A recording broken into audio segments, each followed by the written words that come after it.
Everyone, welcome to the State Department. Just one thing at the top, and then I'll take your questions.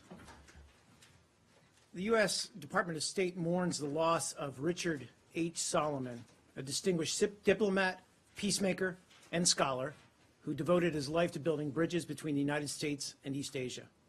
His public service career included positions as senior staff member on the National Security Council, Assistant Secretary of State for East Asian and Pacific Affairs, and the U.S. Institute of Peace's third president. While at State, he helped negotiate the 1991 Paris Peace Accords that brought an end to the 14-year war between Cambodia and Vietnam. He also served as a U.S. ambassador to the Philippines. And, worth noting, he's also the father of Jay Solomon of the Wall Street Journal. And we extend our condolences to Jay and to his entire family. With that, over to you. Thanks, Mark. Sure thing. Just one housekeeping thing that I know is on a number of people's minds. Yep. When we all last spoke yesterday, you said that the reason for the limitations on our reporters accompanying the secretary was a lack of space on the airplane.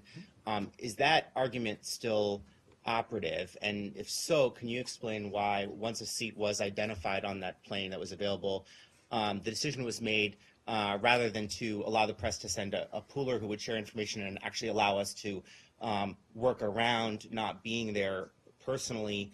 The decision instead was made to handpick a conservative outlet to accompany the secretary and not to share that information. Sure. Starting with the plane, so it was a 737, and I believe that's the same plane that went to Mexico. My understanding, though, is that space was a constraint given the longer trip.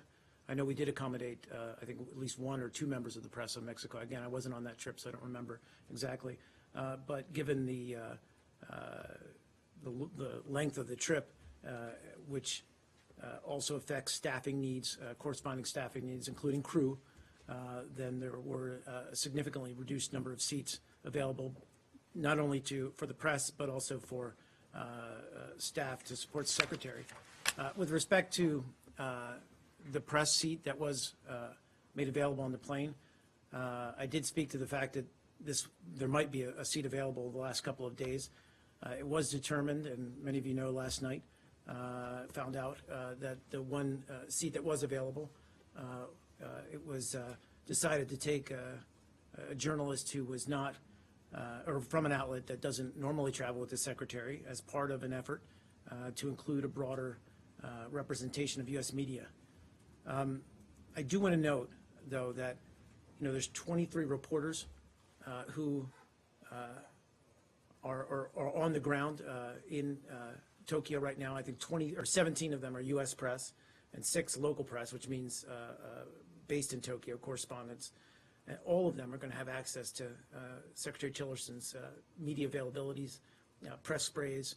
I think he's going to do a press avail as well. So we are making every effort to accommodate the press who want to cover this trip. Will those reporters have the access to all of the same information as the reporter that was selected to? Well, again, I can't exclude, and again, I'm not on the trip, so I can't speak to what additional access may be provided to this reporter. I just can't confirm that. Please.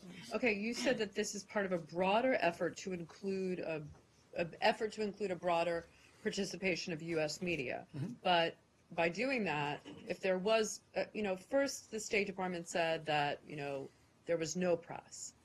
Then it was because of budget constraints and time constraints and space constraints. Then there was a seat made available. And as Josh said, it wasn't made available to U.S. pool. And now you say this is part of an effort to include a broader participation of U.S. media.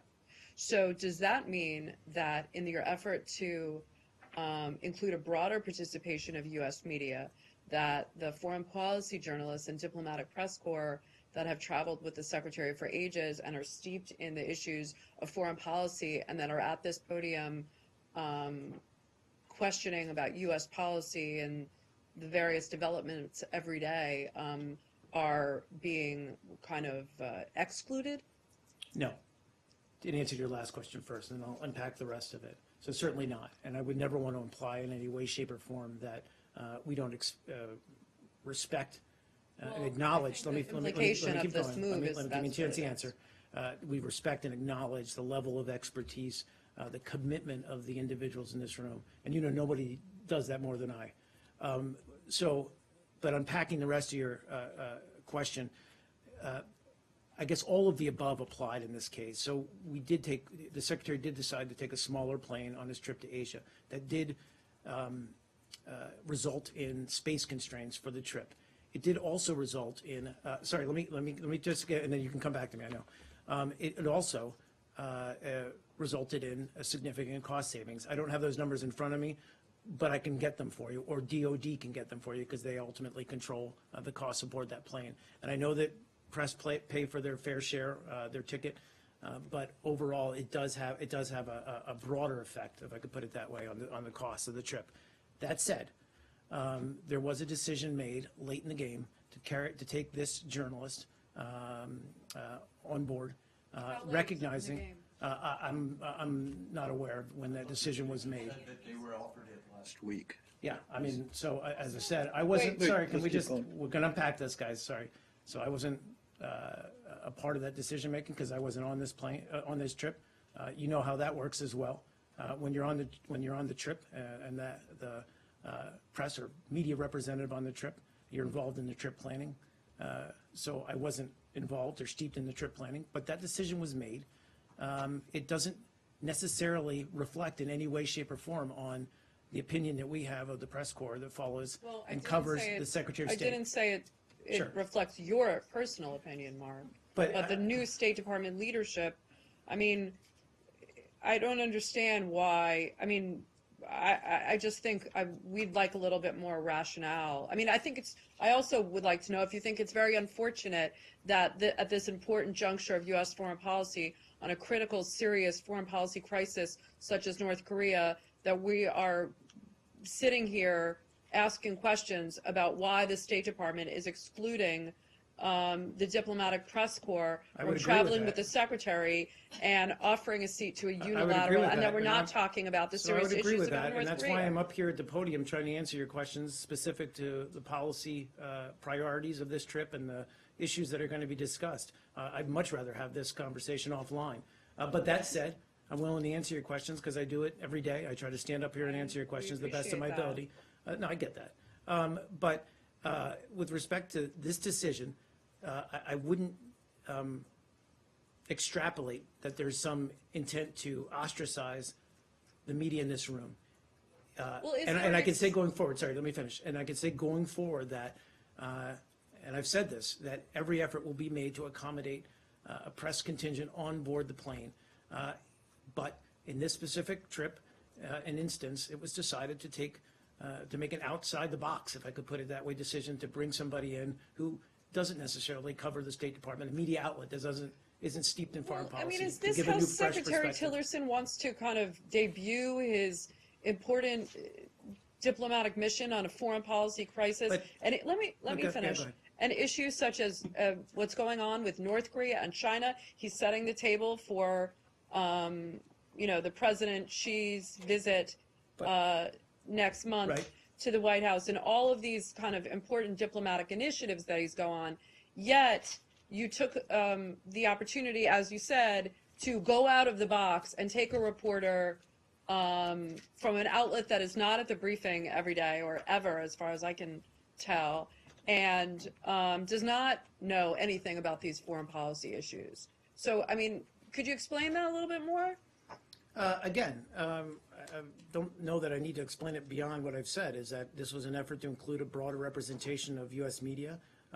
You can agree with that or not, but that was the decision behind, or that was the rationale behind the decision. But I also beg to differ on the presumption that somehow other U.S. media are going to be excluded from this trip. I mean, we've all seen, or I at least saw, Andrea Mitchell was broadcasting live from Tokyo, where she was covering the Secretary's visit. I know that, as I said, there's at least 17 or possibly more U.S. media on the ground. They're all going to have access to the press avails. And, Equal and access?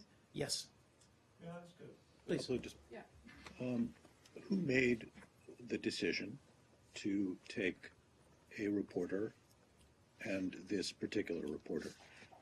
I don't know that I need to answer that Well, question. you've used a passive construction 3 times. Sure. It was decided, it was decided, it was decided. Well, often, Was this the so often- Secretary's decision? So, no, often, Arshad. The Secretary is obviously aware of the decision, but as you probably know, he doesn't necessarily make that level of decisions, frankly.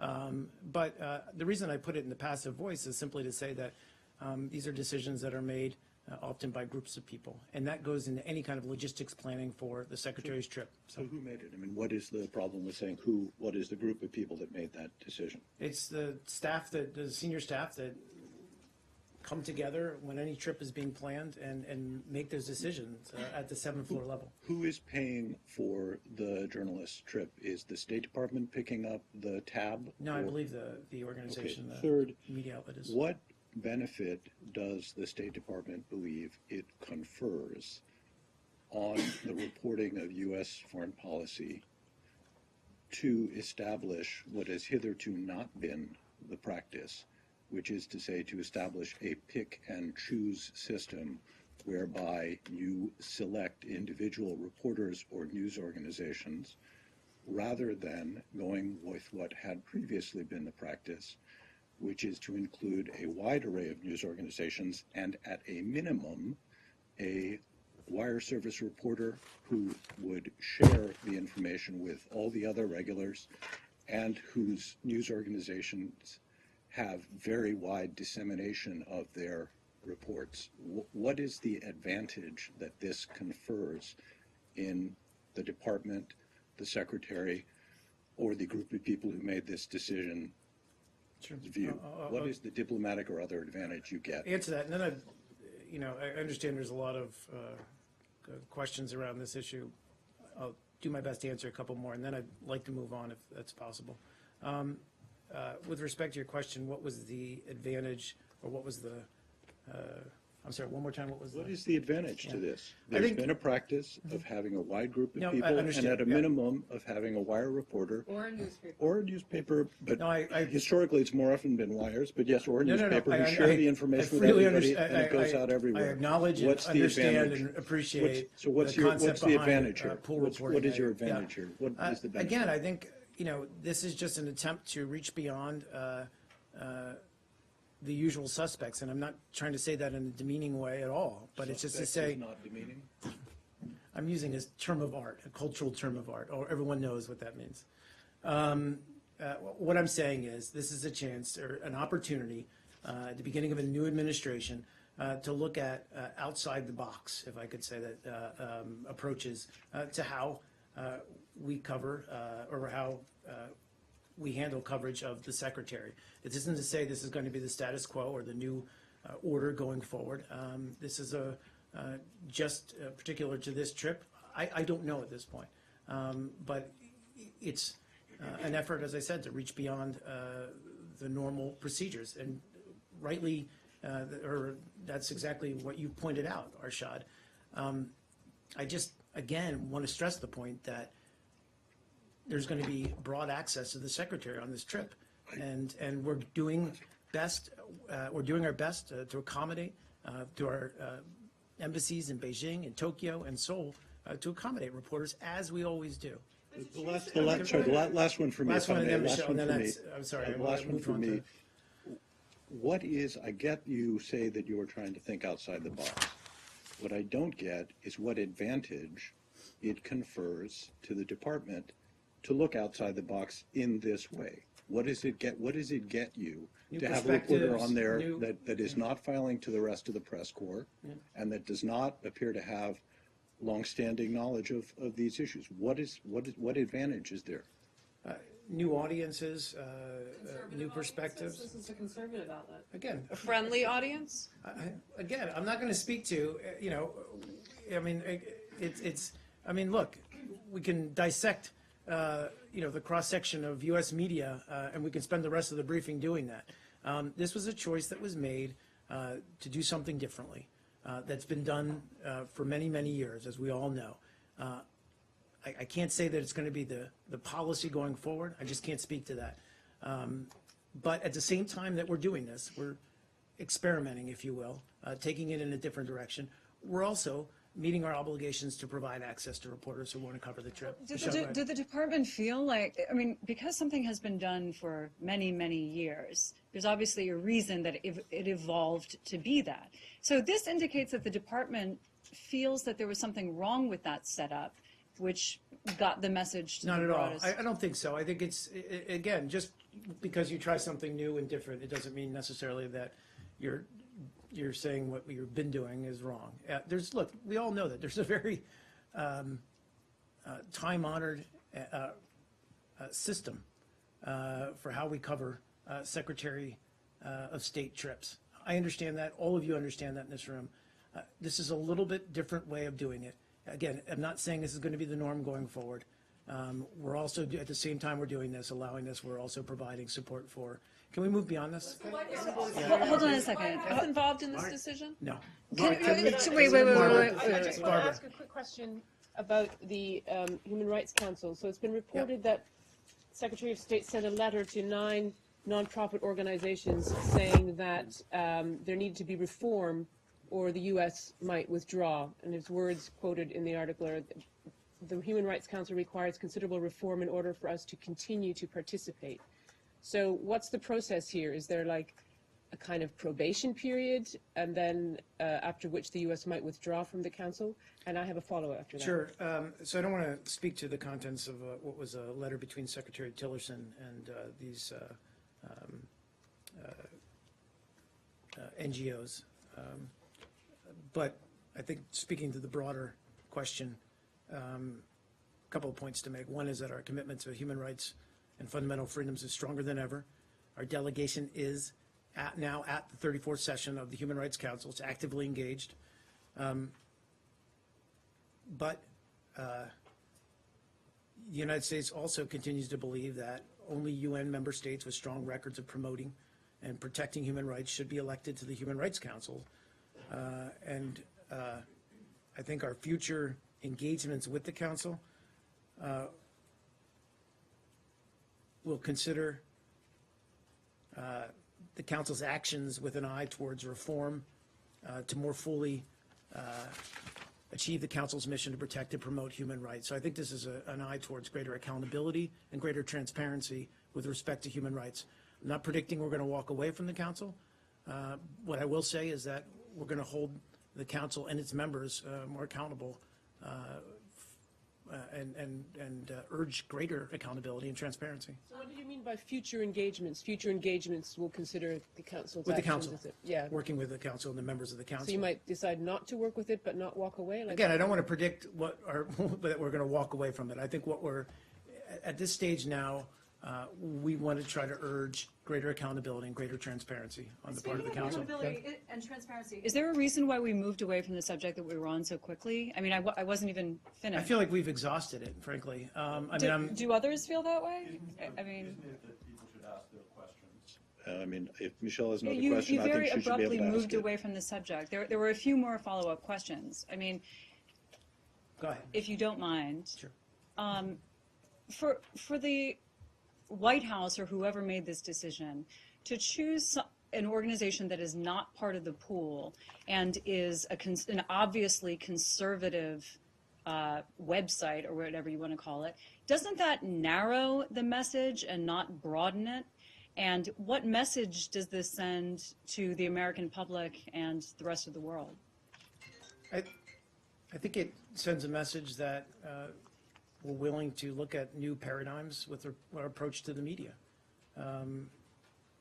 Again, while at the same time ensuring that traditional media has full access, and non-traditional media for that matter. You were asked, is this person on the plane going to have more access or going to have some kind of additional opportunities? And your answer was you didn't know. And that's another question that I have. If you are the press spokesperson, But no, why Michelle, do you Michelle, not but know? why should I mean, the fact of the matter is, I'm not managing this trip. I've been very clear about that in the sense of press access. There's somebody with the Secretary who's dealing with Yeah, that. but you're the So press with respect to, I spokesperson, understand so that. shouldn't I you know understand that. who's going on a trip 2 hours before the plane takes off? And shouldn't you know what kind of access or not that person's going to have related to the So pool? first of all, Michelle, I'm not necessarily going to lay out what access this individual might have or might not have. Frankly, that's between the State Department and this individual. Secondly, I wasn't in a position to confirm this individual's participation or involvement with the trip until shortly before the trip. And I think I spelled it out, or if I didn't, I apologize. But, I spelled it out as after the briefing ended yesterday, I tried to confirm that this individual was on board, but they were already wheels up. And frankly, they were in the air until almost midnight, so I didn't have comms with the plane, communications with the plane. Well, once we did, we confirmed, and I think we put out something this morning. I'd love to.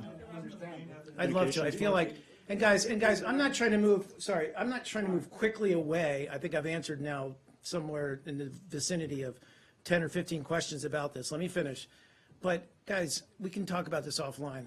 This is an exercise in discussing the issues and discussing policies. Respectfully, can't we move on? These briefings are really few and far in between. transparency. It is, and I've No, been this is not- transparent. This is not But do you against- really want to spend the next hour, because, I don't have all day to answer your questions about policy issues, and Especially yet, when you only I mean, have for 2 example, briefings do a we want week, to talk please. about the fact that it's the 6th anniversary of the conflict in Syria? Yeah, please. Do we want to answer questions about the Middle East?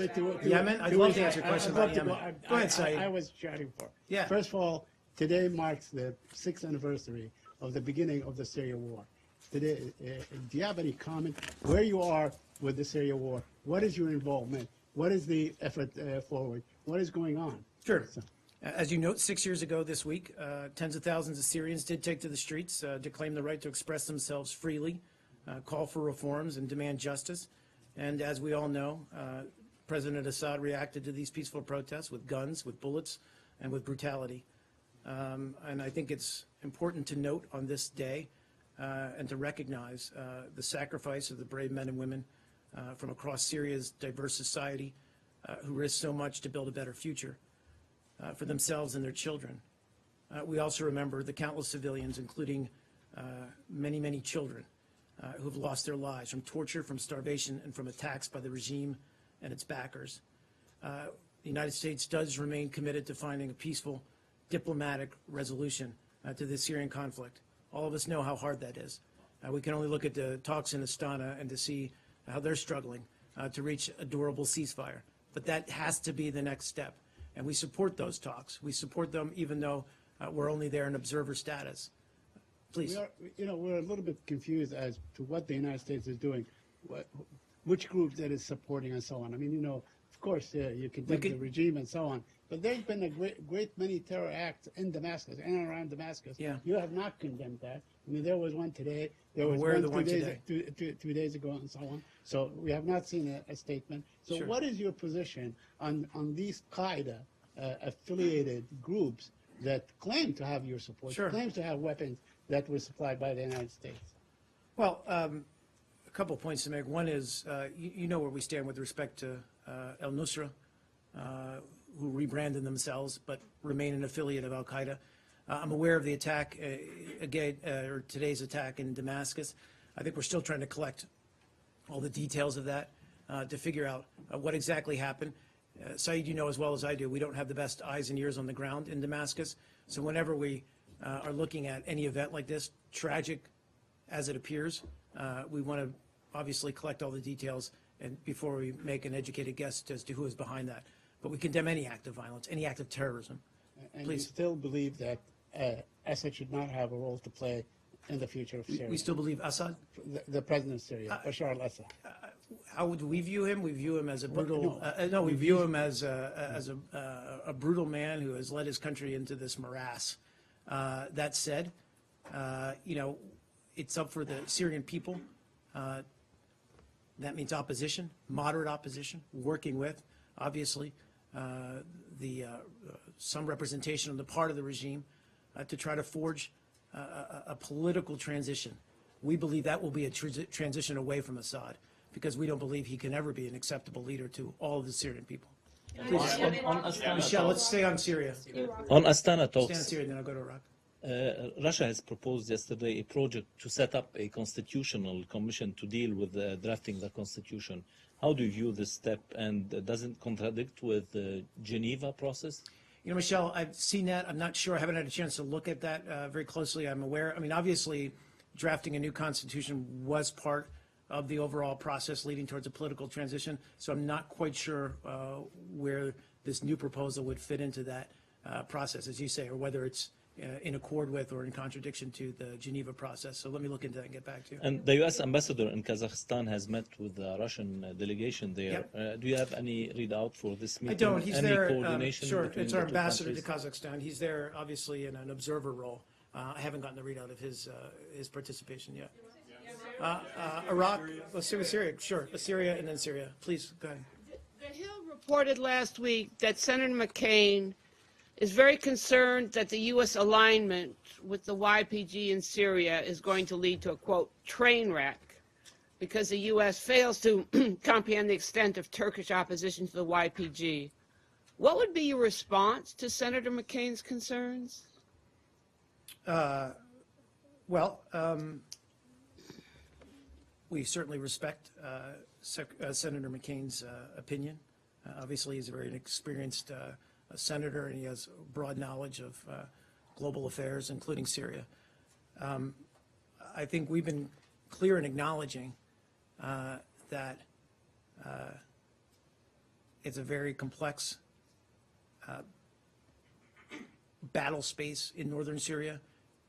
We have chosen to work with the YPG as a part of the Syrian Democratic Forces, which include Syrian Kurds, Syrian Turks, Syrian Turkmen rather, and Syrian Arabs. So a diverse group of ethnicities in order to go after, destroy ISIS. So we're in common cause in going after ISIS, as is Turkey. Turkey also realizes the threat they face from ISIS. But we also recognize Turkey's concerns with respect to the YPG, and that's why we've set out very clear ground rules about the YPG's role, and we've conveyed that both to Turkey and both to the YPG forces who are fighting on the ground. And we would urge, and continue to urge, all parties operating in that space to work and maintain pressure on ISIS. That's the goal here. Everyone agrees in that group that ISIS needs to be destroyed and dismantled and can never again reestablish itself. So we need to keep our focus on that goal. But we also do that mindful of the fact that, of Turkey's concerns with respect to the YPG, and we're working with Turkey. Those are discussions that are ongoing. The Wall Street Journal also reported that there is a debate within the new administration, new people, new ideas, about the wisdom of supporting the YPG or finding some alternative more acceptable to Turkey. That debate is going on within the administration. Is that debate going on in this building as well? I'm not going to discuss internal deliberations. You had a... Okay, sure. One on Syria, and then I'll... Sorry, one more time. Just break it down. So, Syria, Iraq, and then I promise you, Michelle, okay? And then I promise we'll get to Asia, too. So Syria, is it still, you noted that this is the 6th anniversary of the start of Syria's civil war. Only a few months after the war began, in August of 2011, former President Obama said that Assad had lost the legitimacy to lead. Is it still the position of the U.S. government that Assad has lost the legitimacy to lead Syria? Yes, but I'll caveat it by saying what I just said to Michelle, which is it's our decision that he's not a credible leader of the Syrian people. It's our, not decision, it's our opinion, given what he's wrought, the devastation he's wrought on his own people. But it needs to be a decision by the Syrian people, and that includes moderate Syrian opposition as well as regime forces on how to transition to a new government. We think one that doesn't include Assad, obviously, but that's where we're at on this. So it's up to the Syrian people to decide. Our opinion is that he's not a credible leader. please. Yeah, Iraq, and then back to Michelle, and then I'll work my way around, I promise. Yeah, Reuters quoted an Iraqi politician, Kamis Khanjar, who said at least 3,500 civilians had been killed in Mosul within the past month. He also said that the mounting casualties came mainly from airstrikes and indiscriminate shelling of heavily crowded neighborhoods. As I understand, neither the Iraqi government nor the coalition had officially acknowledged any civilian casualties in this operation. Does it mean that they didn't happen? I'm sorry, What can you just information do you repeat the have? top part of your question? Who's Sure. made these claims? So Kamis Khanjar, who is an Iraqi politician, he said that at least 3,500 civilians had been killed in Mosul within the past month. He also said the mounting casualties came mainly from airstrikes and indiscriminate shelling of heavily crowded neighborhoods. As I understand, Sure, go ahead. the Iraqi government, neither the Iraqi government nor the coalition had officially acknowledged any civilian casualties in this operation. Does it mean that didn't happen? What No, I information mean, do you have? as I've said many times, if there's credible allegations of civilian casualties as a result of Iraqi security forces' actions, or frankly of the coalition's actions, then they should be investigated. I just don't have any kind of visibility on these precise or these exact allegations. I can only say that, we stand by what we said before, which is we take every effort in carrying out our own airstrikes, but also in sharing information with Iraqi security forces to avoid civilian casualties. I just don't have any sense of whether these are credible numbers or not. I just can't answer. I can't speak to it. Yeah, please. One more and then Michelle. About visibility, I remember on Aleppo, the State Department cited monitoring groups and credible organizations, like John Kirby would say, to talk about civilian suffering in Aleppo. What information do you have from monitoring groups and credible organizations about civilians in Mosul and what they're going through? Can Sure. you cite any reports? I think there's UN organizations on the ground, obviously dealing with refugees fleeing the city. I'd have to get back to you on what are the monitoring groups. And again, it's not that there aren't some there. I don't have precise details. But obviously, we're working very closely, and the Iraqi government's been very clear about wanting to avoid civilian casualties. Michelle. Last year, after bombing of a funeral home in Yemen, the Obama administration put some weapons sales on hold to Saudi Arabia. The Saudis seem to think that that's changed now, that the U.S. has given a green light. I want to know what the status is of their request for those sales, and if you've seen any change in Saudi behavior that would allow you to resume those sales. Yeah. Well, we can't comment or confirm or confirm or deny arms transfers until they're formally notified to Congress. That's a longstanding rule. But I can say, in answer to your other question, that we do continue to work with the Saudi-led coalition to take steps to mitigate against future civilian casualties. We have, over many times, expressed our concerns to the Saudi-led coalition and urged them, as we've urged all sides, to work towards reaching a sustainable cessation of hostilities. I would also say that, any defense sale to Saudi Arabia or anywhere else would be carefully assessed under the U.S. government's conventional arms transfer policy to examine issues that include human rights, regional security, non-proliferation concerns, but also whether a given transfer is in the foreign policy interests of the United States. And again, as I said, we've made very clear that review and monitoring are an important part of any follow-up that we do with any arms sale. Again, that's not just exclusive to any arms sales to Saudi Arabia. But with respect to Saudi Arabia, we're still working with the Saudi government, Saudi security forces to urge greater restraint with respect to civilian casualties. And was More in Yemen. Go ahead.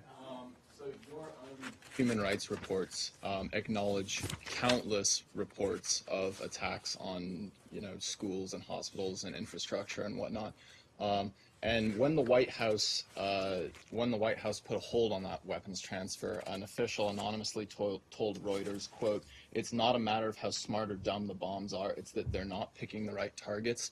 Do you have concerns, given your own human rights reports, that they're not picking the right targets? Again, I think that's something we've addressed previously, is that, we're working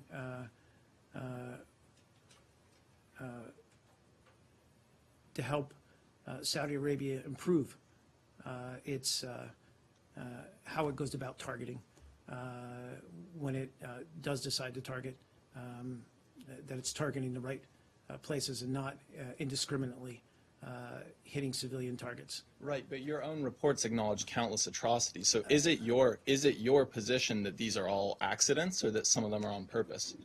Again, I think we've been through this before, and we've raised our concerns with the Saudi authorities and Saudi government, that we need to see greater restraint shown in respect to the targeting choices that are made. And one more. And then I have just a couple more questions after this, and I have some Asia questions too. Go ahead, sir. Yeah, one more. Sorry, Yeah, one more. please, that's good. Are you investigating any Saudi military units for human rights violations, as is your legal obligation? Yeah, I mean, I'm not aware, and I don't know that I would actually speak to that, but any kind of assistance that we give to certain groups is under, obviously, Leahy vetting jurisdiction or law. But I don't know if I can even speak to that. Mark, I just want to ask you to clarify, was there an approved sale by state on the PGMs, the precision-guided missiles last week? Wasn't there? I don't believe, again, I don't know if I can speak to that if it hasn't been. Again, I don't know if I can speak to it if it hasn't been notified to Congress. And just separate from the precision-guided ones, did the ban on cluster bomb sales to Saudi Arabia get lifted? I'm not sure about that, John. I'm Chinese. The State Department has announced that you guys are going to be offering $5 million for information regarding the murder of U.S. citizen Joel Schramm. Right. That was claimed, the murder was claimed by Al Qaeda. Can you explain a little bit about why the State Department is offering this money now, almost 5 years after the murder, and if it's part of a larger anti-ISIS campaign on behalf of the Sure. U.S. government? So this is, for the broader audience here, the Rewards for Justice program, many of you know it, which offers rewards for information leading to the arrest or conviction of any country or any individual that commits or conspires to commit or aided or abetted to commit the commission of a crime, terrorist attack, in this case, the murder of U.S. citizen Joel Schramm. With respect to your question, Kylie, about why now, so this reward offer was cleared by the Rewards for Justice Interagency Rewards Committee and approved by the U.S. Secretary of State. So we're moving forward with our announcement and the placement of the rewards offers on the RFJ website. Unfortunately, this is a normal process, and why I say unfortunately is it does take some time for advertising these kinds of reward offers. But we do think that there's still a possibility that we can follow leads and hopefully solve this case.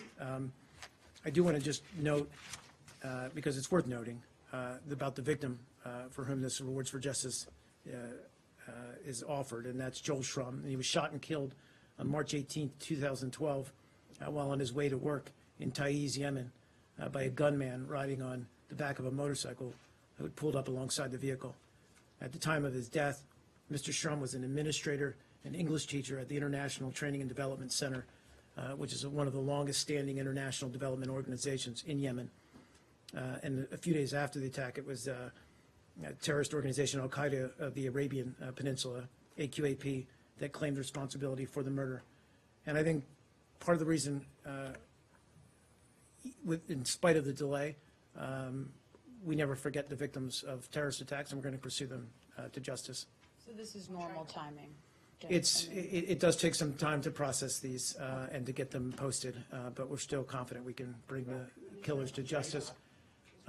Israel? Okay. Can you confirm reports that the Trump administration is planning a regional conference in May to deal with the Israeli-Palestinian conflict and that it would involve regional partners? I cannot at this point. I don't have any information on that. When we have something to announce, obviously we will, or you might refer you to the White House. In the back, do you want to move to Asia? Yeah, Asia. On North Korea. North Korea. Is there any information on the release of U.S. College student detained in North Korea? Do you have anything on the release information? You're talking about Otto Warmbier, I believe. Yes. No update on him. I spoke a little bit about this yesterday. I mean, obviously, it's still a great concern to the United States. Anytime there's an American citizen who's held overseas, cut off from his family, we believe unjustly held in this case, and we call on the North Korean authorities to release him. We believe that the time or the sentence for his alleged crimes, and I emphasize alleged, is excessive. We believe he should be, as I said, sent home, allowed to go home to his family and friends. And again, I always do this, but I have to do it. I feel obliged as a parent to advise anyone, young or old, considering a trip to North Korea, an American citizen considering a trip to North Korea, to think twice about that. So now U.S. and South Korea have a military exercise ongoing. So what action will be taken to ensure immediate release this student? To ensure? To ensure to immediately release this. Well, again, these kinds of defensive exercises are part of our longstanding commitment to our ally, South Korea, Republic of Korea, and we're committed to the defense of our ally and partners in the region. Just a few more questions, guys. Yeah, I did promise you. I'm sorry. Does the Secretary expect firm commitments on moving forward against North Korea while he's there? No, I wouldn't predict that there's going to be concrete action out of his trip. I think this is a chance for him to have a lot of substantive, hard discussions with our allies and partners in the region about possible next steps. Again, recognizing that the threat of North Korea, frankly, is only growing stronger. And on withdrawing from the TPP, what message does that send to Japan? Well, again, I think the focus we're certainly going to convey in our conversations with Japan is that we want to pursue trade. We believe in trade. Trade is good for American workers. It's good for American companies. But we want to do that on a bilateral basis. And we want to ensure the best possible trading platform. We want to ensure a level playing field for U.S. workers and U.S. companies. And we're happy to have those discussions. I mean, trade with Japan is a vital stimulus to the U.S. economy. One more question, you, sir. Then I got to get out of here. Just recent developments in Sinjar. Yesterday, I just want to update you. I don't know if you've seen the reports. There was a demonstration by civilians in Sinjar area, and there was a shooting by the Kurdish forces that belonging to KRG. As a result of that, one civilian was killed, she was a sex slave survival from ISIS. She was a teenager, and then 15 people were injured as a result of the clash between the KRG affiliated forces and the civilian in Sinjar. The reason I bring this to your attention is that it's really miles away from your trainers and soldiers on the battleground, embedding with the Iraqi forces, and also these Kurdish forces, some of them have been trained by you, and also they are in possess of the U.S. weapons. Are you concerned that these weapons being used against Yazidis themselves that you claim to support? Well, we're them? concerned in general about the situation around Sinjar, around western Nineveh. There's discussions ongoing between the government of Iraq and the KRG, generally about building stability in those areas, in those regions that hug the Syrian border, that have been liberated from ISIS. And those discussions are ongoing. We're also having those discussions with those two groups because we recognize there's tensions in the area. And again, we've said this many times, part of the success is once we've liberated an area from ISIS is how do we establish control, how do we establish local governance, how do we establish stability back in these regions, and that's certainly something we're focused on. Thanks, everybody.